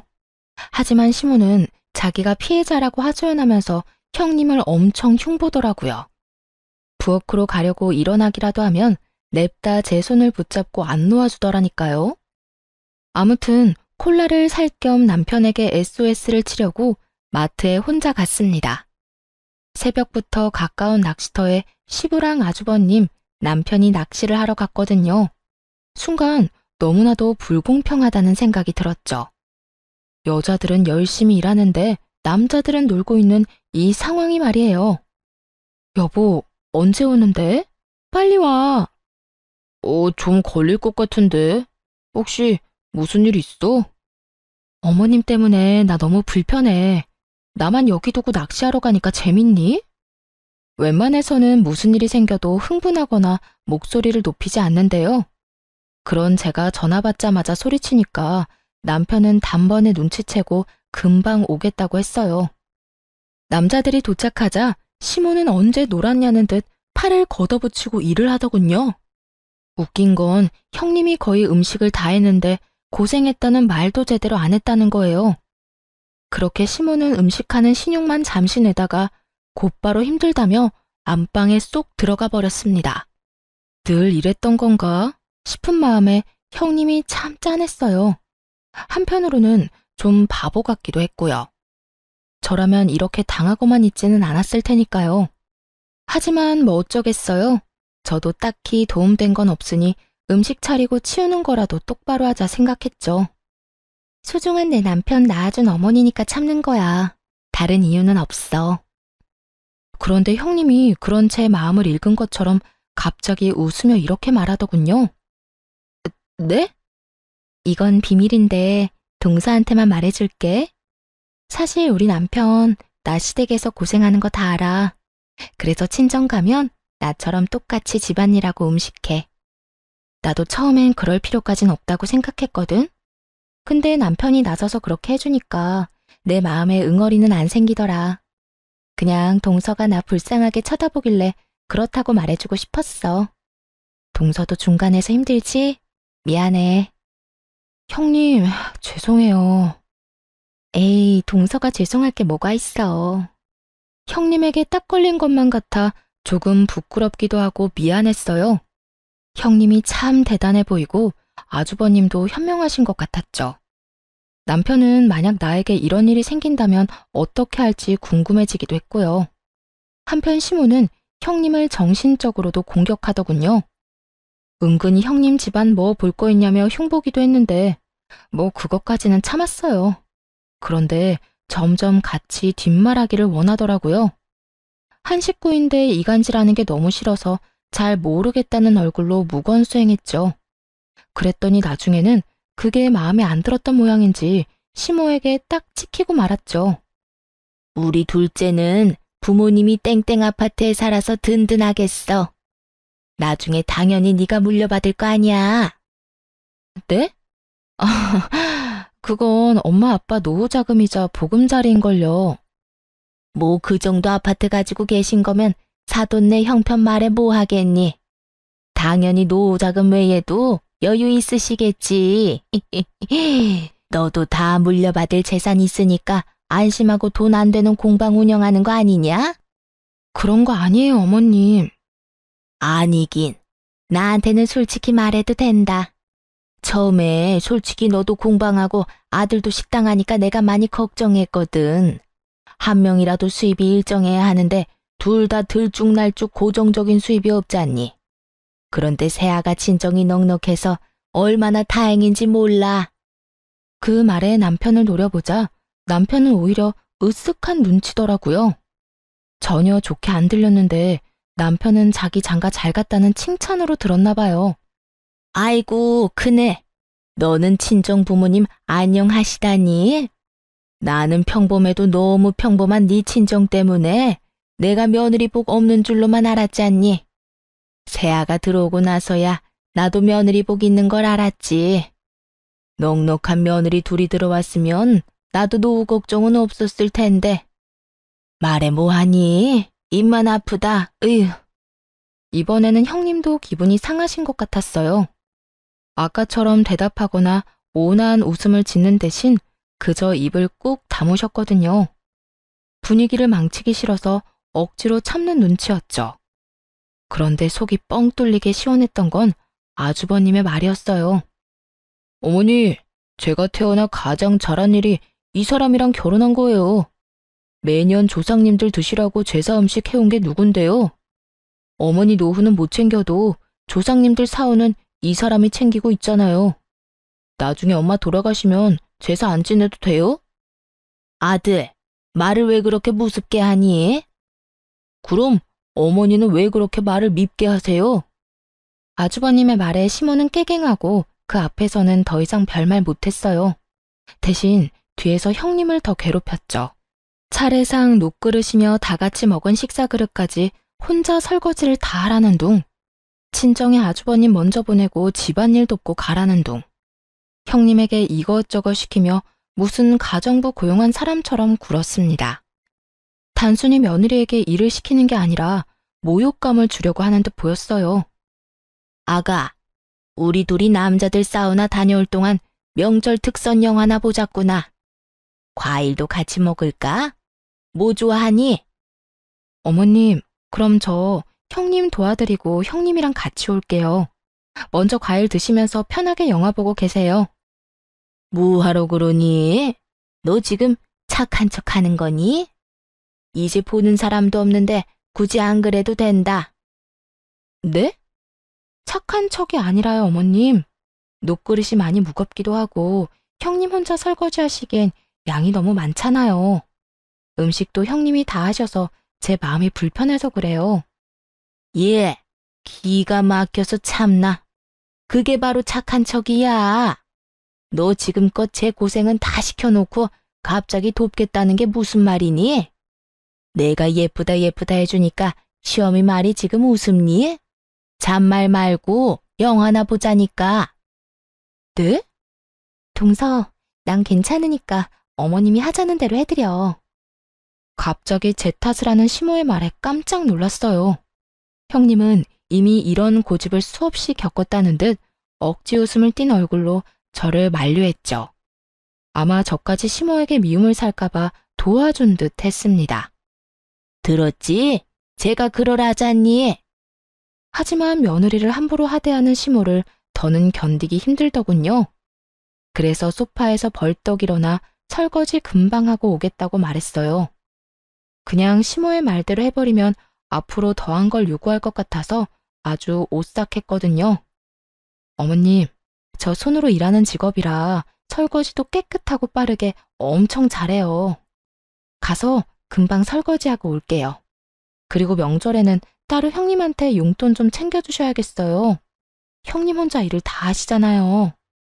끝까지 입 바른 소리를 하자 시모는 빤히 쳐다보다가 이내 콧방귀를 뀌었어요. 그때부터 은근히 저를 괴롭히기 시작했고요. 형님은 왜 그랬냐면서 걱정했지만 차라리 같이 미움받는 쪽이 나을 것 같았어요. 그런데 예상 밖으로 시모는 시댁을 벗어나서까지 괴롭히려고 들더군요. 우선 그날 집에 돌아오자마자 남편에게 시댁에서의 일을 여과 없이 말했습니다. 바로 말해놓는 게 나중에 탈이 나지 않을 것 같았거든요. 남편은 곧바로 저를 혼자 두고 자리를 비워서 미안하다고 사과는 했지만 시댁에 자주 갈 일 없으니 한 번만 참아달라는 부탁을 하더군요. 아무리 남편의 잘못이 아니라지만 대충 넘어가려는 느낌이라 영 찝찝했어요. 그래서 되도록 시댁에 가지 않으려고 필사적으로 노력했습니다. 이번 주 주말에 엄마가 한번 오래. 갑자기? 왜? 뭐 아들 보고 싶은데 이유 있으시겠어? 그래? 잘 다녀와. 나도 친정에 다녀와야겠다. 장모님이 당신 보고 오래? 아니? 그런 말씀 없으셨는데? 그럼 왜 가? 어머님이랑 똑같지. 우리 엄마 아빠도 딸 보고 싶은데 이유 있겠어? 잠깐만. 당신 지금 내가 우리 집 간다니까 당신도 친정에 간다는 거잖아. 좀 유치하네. 부부는 일심동체 함께 움직여야지. 원래 여자는 남편 가는 곳 따라가는 거야. 자기가 그때 나보고 시댁에는 자주 갈 일 없을 거라며 부부가 일심동체면 나랑 우리 집 같이 가면 되겠다. 진짜 치사하게 그럴 거야? 우리 엄마가 뭐 잡아먹어? 진짜 중요한 날 아니고서야 시댁에 갈 필요 없다며. 그러자 남편은 할 말이 없으니 입을 꾹 다물더라고요. 하지만 생각이 짧았던 걸까요? 시댁에 남편만 보내니까 시모가 엄청 약올랐나 봐요. 그 이후로 가게에 찾아오는 깜짝 이벤트를 준비하셨더라고요. 어머님, 여긴 어쩐 일이세요? 어쩐 일이긴 보고 싶어서 겸사겸사 왔지. 넌 어떻게 통 얼굴을 안 비추니? 저 보러 여기까지 오신 거예요? 미리 연락해 주셨으면 점심이라도 같이 먹는 건데. 식사는 하셨어요? 아니, 점심은 먹고 왔으니까 됐고, 너 10분이면 준비할 수 있겠지? 네? 그게 무슨 말씀이세요? 도대체 무슨 말인가 싶어서 도시락 먹다가 밥을 묻히고 서서 멍하니 있었네요. 그런데 그 순간 가게 입구가 웅성웅성 하는 거예요. 아니, 너 뭘 멍청하게 서 있니? 걔 하는 사람들 일부러 여기까지 다 데리고 왔다. 너희 공방에도 무료 체험 같은 거 있지? 옆편 애들 귀한 시간 낸 거니까 잘 부탁해. 그리고 얘, 입소문은 아줌마들 입 통하는 게 제일 빨라. 나중에 손님 많아졌다고 나한테 고마워서 절할 거다 아주. 어쩌죠 어머님? 저흰 그런 프로그램 없어요. 미리 말씀하시고 오시지 그러셨어요. 없으면 만들면 되는 거 아니냐? 시험이 위해서 그것도 못해? 예, 오늘 너 예약 없는 거 내가 다 알고 왔어. 인터넷에 검색해보니까 다 나오더만. 어머님, 목요일은 개인적으로 납품할 상품들이 있어서 시간 빼놓은 거예요. 게다가 저 혼자 하는 거라 수용할 수 있는 인원 한계도 있고. 문전박대도 이런 문전박대가 따로 없지. 너 지금 밖에 사람들 서서 쳐다보는 거 안 보여? 정말 날 쪽팔리게 만드는구나. 그냥 한번 그러려니 하고 넘어가면 안 돼? 내가 뭘 알고 데려왔겠니? 다 니 쓰러져가는 공방 홍보하자고 사람들 애써 데리고 왔더니. 시모는 말도 없이 개하는 친구들 모두 끌고 와서는 공방 프로그램을 무료 체험시켜달라며 떼를 썼습니다. 문전박대라는 말에 심장이 쿵쾅거려서 결국 개인적인 일정 다 취소하고 최선을 다해 아무렇지 않은 척 밝게 시모 친구들 대접했네요. 나중에 할 말을 하더라도 그 순간은 참기로 했죠. 다 손님들이고 어른들이니 시모가 망신당하지 않도록 최선을 다해 배려했어요. 어머님, 또 이러시면 정말 곤란해요. 어머님 포함 두세 분까지는 미리 말씀해 주시면 가끔 자리 만들어 드릴게요. 그런데 이렇게 막무가내로 사람들 다 데리고 오시면 안 돼요. 참나, 깐깐하게 굴기는. 시모는 결국 고맙다는 말이나 미안하다는 말도 안 했어요. 100번 양보해서 집까지는 올 수도 있다고 생각했지만 일터를 침범하는 건 정말 아니라고 생각했어요. 그런데 다 알고도 남편은 이해하라고 대수롭지 않게 말하더군요. 난 분명히 이야기했어. 어머님, 한 번만 더 공방에 찾아오시면 나도 어떻게 할지 몰라. 중간에서 가만히 있지 말고 당신이 해결해, 진짜. 당신 왜 이렇게 말을 무섭게 해? 시어머니가 며느리 일터 궁금해서 좀 갈 수도 있지. 당신이랑 또 엄마 일로 싸우기 싫어. 좋은 게 좋은 거잖아. 참고 이번만 좋게 넘어가자, 응? 가만 보니까 당신 언제나 어머님 일이면 얼렁뚱땅 넘어가려 하는구나. 말이 전혀 통하지 않는 우유부단한 남편. 그리고 친구들이랑 조만간 또 공방에 갈 수도 있다고 통보 문자를 보낸 시모. 이 둘을 보니 속이 부글부글 끓었습니다. 오죽했으면 친정엄마에게 이혼을 하고 싶다고 상담까지 했다니까요. 엄마, 내가 아무리 남편한테 중간에서 역할 똑바로 하라고 말해도 소용없어. 어머님도 너무 뻔뻔해서 대화가 전혀 안 통하고. 금요일에 이혼 전문 변호사랑 상담해보려고. 아니, 안싸도는 왜 나서서 조용히 잘 살고 있는 부부 이혼을 조장한다니? 그렇게 안 봤는데 심보가 고약하네. 딸, 우선 딱 3번까지만 참아봐. 그 이상을 넘으면 가차없이 버리는 거고. 일단 엄마가 한번 나서야겠네. 황서방이 지금 무슨 상황인지 알게끔 정신부터 차리게 해줘야겠어. 엄마는 본때를 보여주겠다며 아빠를 데리고 남편이 운영하는 식당에 찾아갔습니다. 물론 시모가 한 것처럼 친구들을 데리고 연락 없이 들이닥쳤죠. 그리고 나중에 속 시원한 얼굴로 후기를 말씀해 주셨는데 아주 쌤통이었어요. 황서방, 나왔네. 장모님? 갑자기 어쩐 일이세요? 어쩐 일이긴, 자네 보고 싶어서 왔지. 미리 연락 주시고 오셨으면 좋았을 텐데. 에이, 이 사람아. 가족끼리 무슨 연락이야.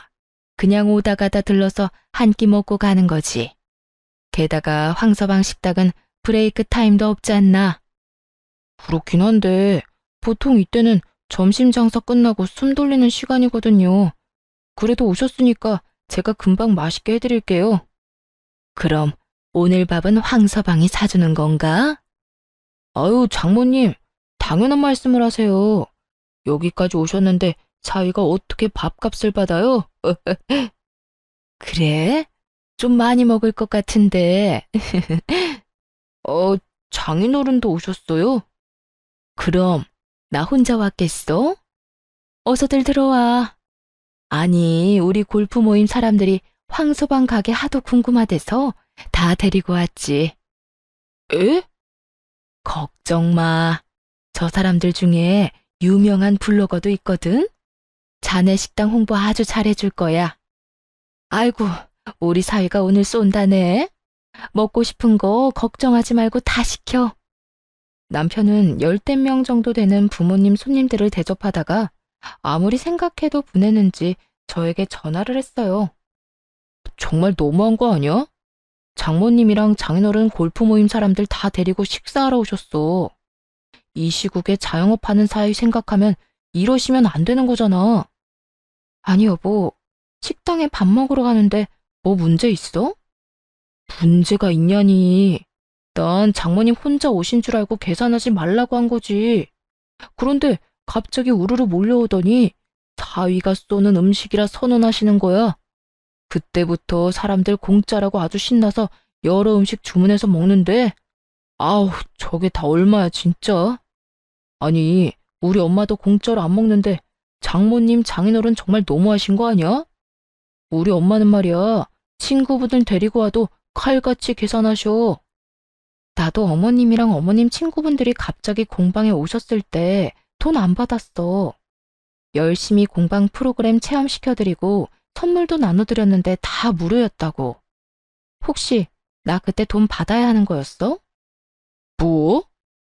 아, 알겠어. 그럼 어머님께 입금해달라고 해야겠네. 설마 너 지금 일부러 이러는 거야? 혹시 똑같이 해달라고 장모님한테 부탁했어? 딱히 그런 건 아닌데 신기하게 비슷한 상황이긴 하지. 아이 참 어쩌겠어. 우리가 어른들께 맞춰가야지. 당신이 좀 참아. 좋은 게 좋은 거잖아. 안 그래? 남편과 똑같이 사람 좋은 척 굴자 수화기 너머로 안절부절 못하는 남편의 반응이 느껴졌어요. 황서방, 뭐 하나? 여기서 주문 더 받아야지. 어떡해? 사람들 맛있다고 난리야. 네, 장모님. 집사람이랑 통화 중인데 금방 가겠습니다. 그래.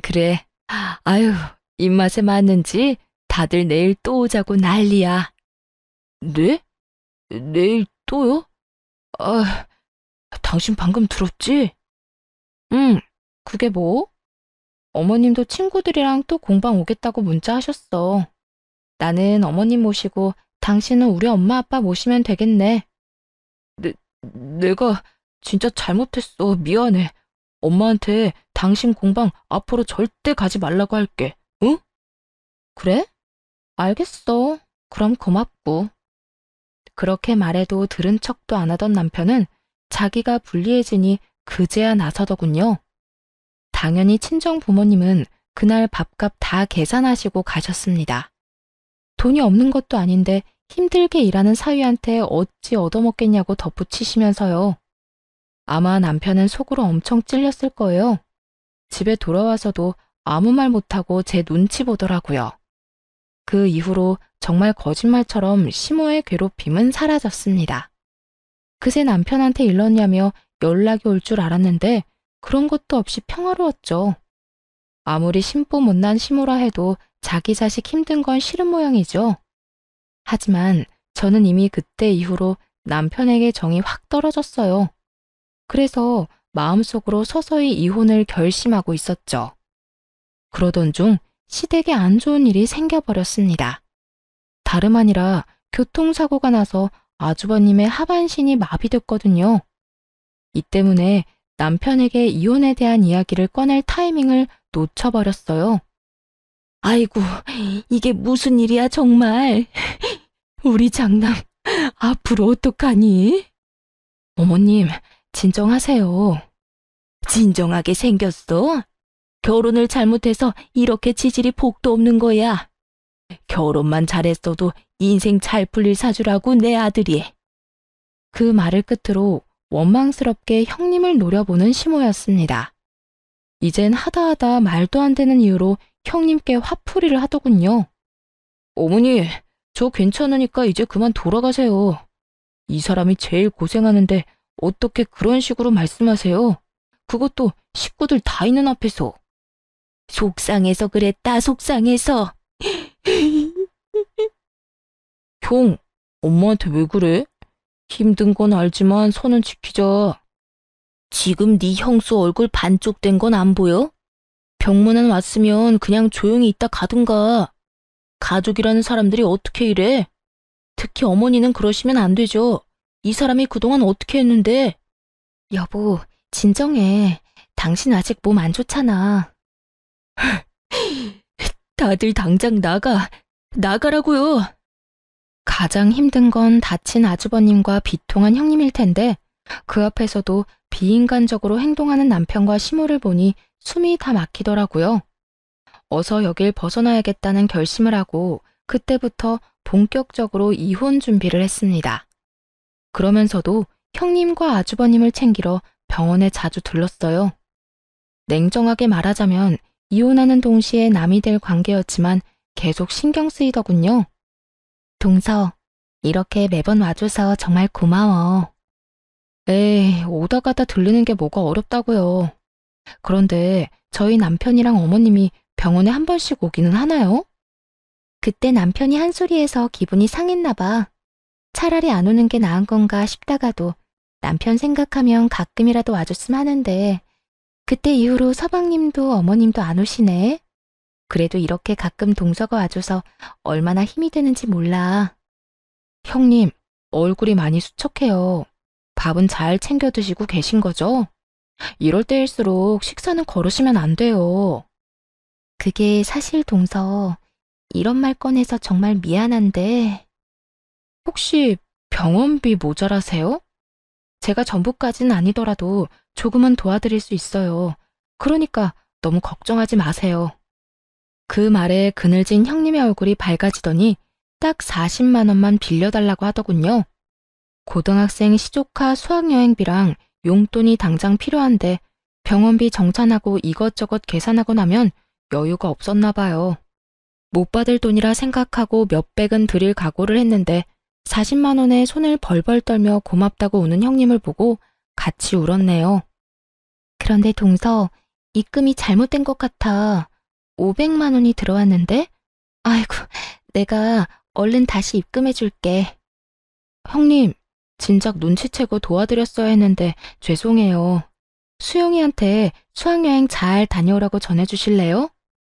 입금은 제대로 한 거 맞아요. 저 만약 형님 없었으면 어머님 심술 때문에 바로 도망갔을 거예요.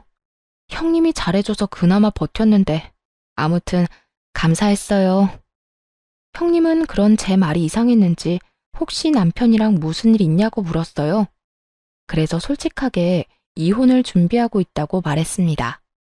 그러자 형님은 깜짝 놀랄 이야기를 했어요. 우리가 어머님 심술 참은 것도 다 이민 가면 안 보고 사니까 그런 거였어. 그런데 갑자기 이런 사고를 당하는 바람에. 네? 이민이요? 그래도 포기는 안 할 거야. 좀 늦춰졌다고 생각해야지. 아직은 우리나라보다 외국이 장애인 복지가 더 좋잖아. 저 사람을 위해서라도 꼭 가야지. 그 사실을 알자마자 머뭇거리다 형님에게 귀뜸해드렸어요. 사실 남편이랑 각각 500만 원씩 해서 1000만 원 맞춰서 드리고 싶었는데 남편이 절대 못 준다고 질색했다고요. 동생으로서 어릴 때부터 지금까지 받은 게 많으면서 한순간에 남이라도 된 듯 구는 남편 보고 더 빨리 이혼하고 싶더라고요. 나 역시 오랜 세월 어머님이랑 도련님을 봐왔잖아. 그래서 제발 내 밑으로 사람이 들어오지 않길 바랬어. 그런데 이렇게 착한 동서가 들어와서 얼마나 맘에 걸렸는지 몰라. 알고 보니 남편은 어머님보다 더하면 더했지 덜하진 않다고 합니다. 시모에게 밉보인 형수를 가정부쯤으로 알고 뒤에서 막대했다고 하네요. 생각보다도 더 구제불능이었나 봐요. 당신이 병원에 뭐하러 가? 나도 안 가는데. 그러니까 당신이 안 가니까 나라도 간 거지. 야, 혹시라도 나중에 친정 식구 아프다고 돈 갖다 바칠 생각하지 마라. 나도 우리 형한테 돈 안 줬으니까 말이야. 뭐? 조금도 안 도와드렸다고? 진짜야. 나 형한테 돈 한 푼도 안 줬어. 형수한테 전화해서 물어볼래? 형수가 우는 소리 하길래 형이 무슨 수로 갚겠냐고 냉정하게 전화 끊어버렸거든. 자랑이다. 당신 형이 그렇게 다쳤는데 돕고 싶은 마음이 전혀 안 생겨? 동생이 되어가지고 어떻게 그래? 어휴, 그렇게 감정적으로 굴다가는 거짓골 못 면해. 아무리 가족이라도 금전적 거래는 하는 게 아니라고. 돈이 아까워서 그러는 게 아니라 내 원칙이 그래. 그 원칙 결혼 전에 좀 알려주지 그랬어. 뭐? 당신 요새 좀 이상하다. 내가 이상해? 아니, 당신을 좀 되돌아봐. 내가 아플 때는 과연 어떻게 나올까 궁금하네. 에이, 재수없게 그런 말을 왜 해? 당신 건강하잖아. 그렇게 따지면 아주버님은 뭐 건강하지 않으셨어? 한참 싸우다가 인성 모자란 남편놈을 못 알아보고 결혼한 게 내 죄다 싶었어요. 더 이상은 시간 낭비라는 생각이 들어 그만 입을 다물었네요. 이혼 통보하기 전까지는 조용히 있는 게 낫겠다고 생각했거든요. 형님께 500만 원 드린 것도 알았다가는 무슨 난리를 피울지 모르니 말 안 했고요. 시간이 흘러 아주버님이 태어날 즈음이 되어서야 시모가 등장하더군요. 고생이란 고생은 형님 혼자 다 했는데 혼자서 뒷북을 엄청 치더라고요. 내 자식이 너무 불쌍하다며 엄청 징징거리는데 그 착하던 형님이 얼마나 마음고생하고 힘들었으면 시모한테 화를 다 냈다니까요. 아이고, 불쌍한 내 새끼. 이게 다 부인 복이 없어서 그런 거야. 결혼을 좀 다른 사람이랑 했으면 팔자가 바뀌었으려나? 어머니, 제발요. 잠시만, 여보. 어머님, 제발 좀 그만 징징거리세요. 지금 제일 힘든 사람이 어머님 같아요? 아니요, 저 사람이랑 저예요. 저도 충분히 힘들다고요. 지금까지 코빼기도 안 보이시다가 퇴원할 때는 또 왜 오신 거예요? 도와주실 거 아니면 이만 돌아가 주세요. 뭐? 너 제정신이니? 지금 그게 무슨 말버릇이야? 어머님, 나중에 후회하실 행동 그만 좀 하시라는 거죠. 언제까지 들들 볶으실 건데요? 따지고 보면 이 사람이 부인복 없는 게 아니라 제가 남편복 없는 거죠. 어머어머, 보자 하니까 저게. 형님의 말에 도저히 참을 수 없어서 웃음이 작게 터졌습니다. 시모가 눈치를 주며 눈을 부라렸지만 아랑곳하지 않았어요. 모처럼 형님의 한 방이 너무 속 시원했거든요. 눈을 씻고 봐도 자기 편이 없는 것 같자 시모는 금방 눈물을 그치고 일어나더군요. 눈물 쇼하러 온 중견 여배우라도 되는 줄 알았네요. 그쯤 되니 정말 아들 걱정은 하는 건지도 의문이었어요. 아주버님은 벙쪄 있다가 웃으면서 형님께 앞으로도 그렇게 큰 소리치라고 했어요. 그런데 인생에 계속 안 좋은 일만 일어나는 건 정말 아니더라고요. 그 해에 사고로 너무 힘들었던 형님네 가족에게 무슨 일이 일어난 줄 아세요? 형님이 산 복권이 1등에 당첨되면서 하루아침에 돈방석에 앉은 거 있죠? 시모는 소식 듣고 내 아들 신분 상승했다며 엄청 좋아했지만 저는 또 형님이 호구처럼 돈이라도 뜯기진 않을까 걱정했습니다. 아니나 다를까 시모는 김칫국부터 마시고 있었어요. 갑자기 연락해서는 저와 남편을 불러서 하는 말이 가관이었습니다. 우리 장남이 태어난 지 얼마나 됐니? 더 빨리 신경 썼어야 했는데 이제라도 다 같이 힘을 모아 한상 대접해야지. 1등 금액이 어마어마하던데 나도 말년에 발 쭉 뻗고 살겠구나. 뭐 하고 서 있어? 얼른 음식 해야지. 네? 제가요? 그럼 내가 하리? 아주버님과 형님을 초대했으니 도와서 음식 좀 하라는데 뭐 이거 해라 저거 해라 말만 해서 거의 저 혼자 다 한 격이었어요. 같이 온 남편도 전혀 도움이 안 됐죠. 힘들지? 그래도 어쩌겠니? 이제는 서열이 아주 달라졌어. 첫째 내한테 봉사하면서 살아야지. 그럼 콩고물이 얼마나 어떻게 떨어질지 누가 아니? 맞아. 조금 힘들더라도 자기가 고생해. 그동안 형수 혼자서 다 하던 거잖아. 진짜 엉망진창이네요. 뭐? 그게 무슨 말버릇이야? 아니, 어쩜 엄마나 아들이나 그렇게 염치 없이 구는 모습이 판박이에요? 당신 뭐라는 거야 지금? 개차반인 시모와 남편에게 질려서 뛰쳐나가려는데 마침 형님이 휠체어 태운 아주버님을 데리고 나타났습니다. 그러자 남편과 시모는 제게 언제 화를 냈냐는 듯 버선발로 형님과 아주버님을 맞이하며 살뜰히 대접하더군요. 형, 왔어? 몸은 좀 괜찮아? 근데 네가 언제부터 내 걱정했냐? 에이, 또 섭섭하게 뭘 그렇게 얘기해. 아이고, 예쁜 내 새끼들 왔어? 네? 제가 잘못 들었나 봐요, 어머님. 이제는 뭐 내 아들이나 너나 다 내 새끼지. 함께한 세월이 얼마나 흘렀냐? 긴 세월 네가 참 고생 많이 했다. 그래도 이렇게 고생 끝에 선물이 오는 법이야. 며느리 복 없다던 어머님이 그런 말씀하시니까 신기하네요. 그나저나 음식은 동서가 다 한 거죠? 응? 뭐 그렇지. 첫째 너는 이제 편히 쉬면 돼. 동서, 고생했지? 미안해. 아니에요, 형님. 저는 괜찮아요. 형님은 당연히 저 혼자 고생했다는 걸 알아채고 고맙다고 인사하시더군요. 그래서 귓속말로 이게 마지막이라고 형님에게 말해드렸죠. 네가 둘째한테 정 미안하면 윗사람이 용돈도 챙겨주고 그러는 거야. 용돈이요? 네?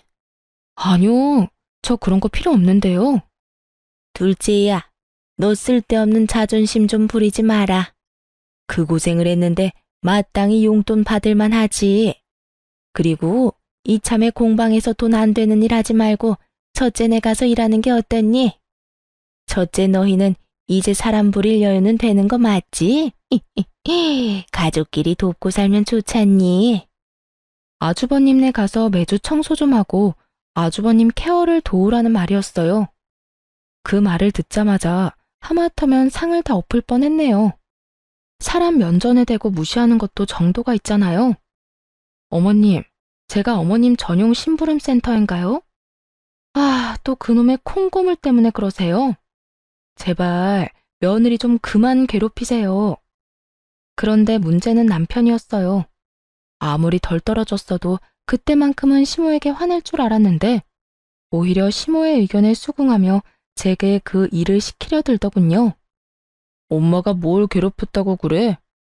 아니, 가정부 할 사람 뭐 따로 있어? 이참에 돈 안 되는 공방 정리하고 좋잖아.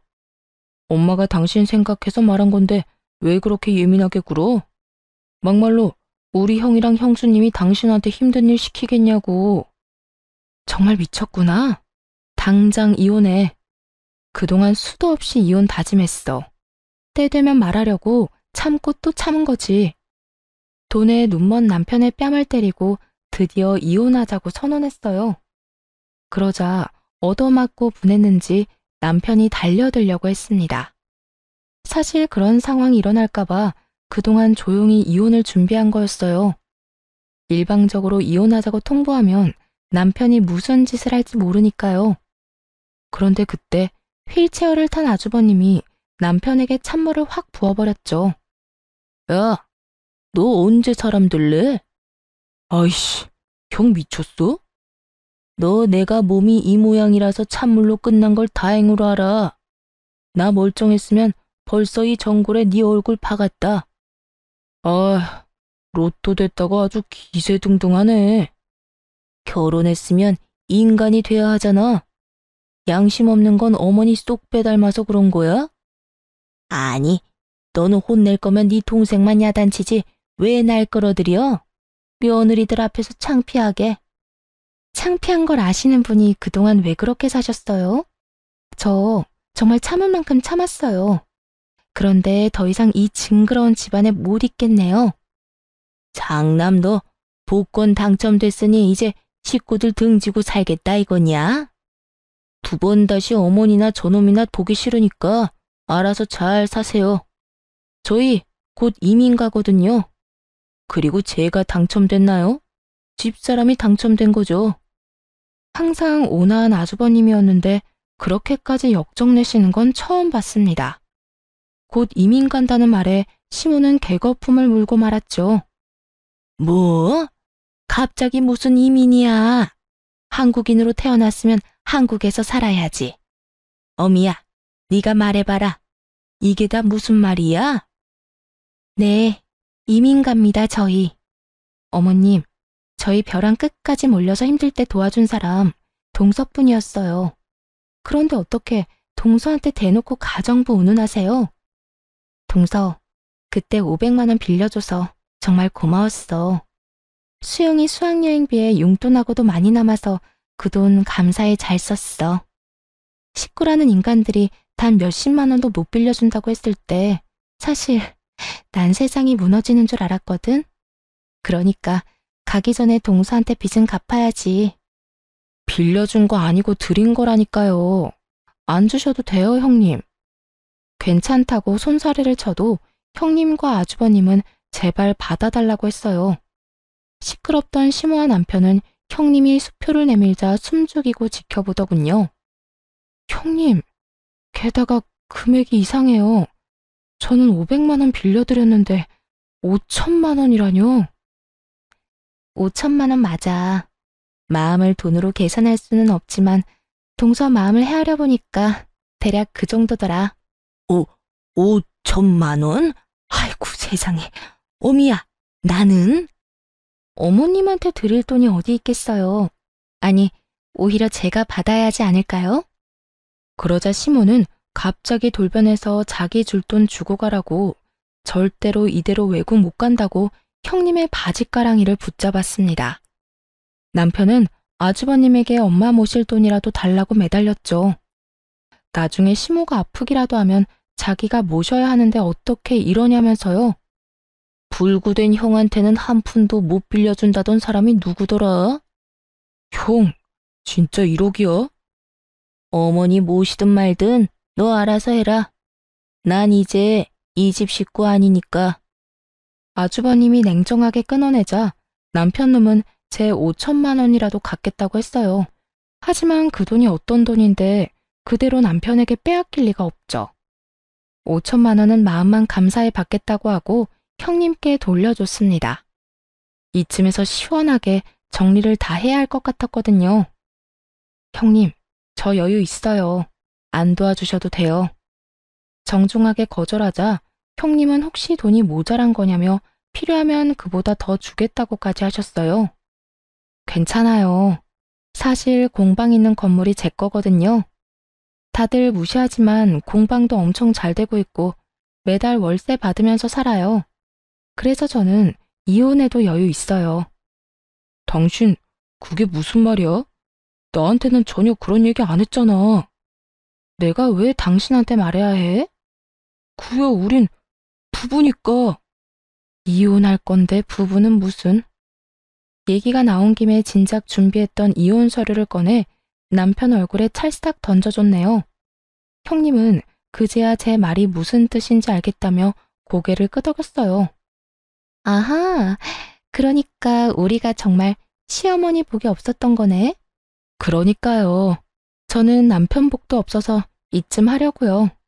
그나저나 어머님, 항상 며느리 복 없다고 우는 소리 하셨었죠? 그런데 알고 보니 복이 분수에 넘쳤던 거네요.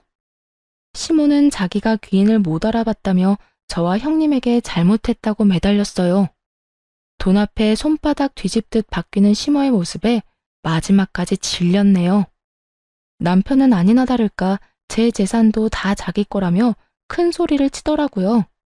그래서 미리 상담받았던 변호사님한테 전화해서 스피커폰으로 현실을 들려줬어요.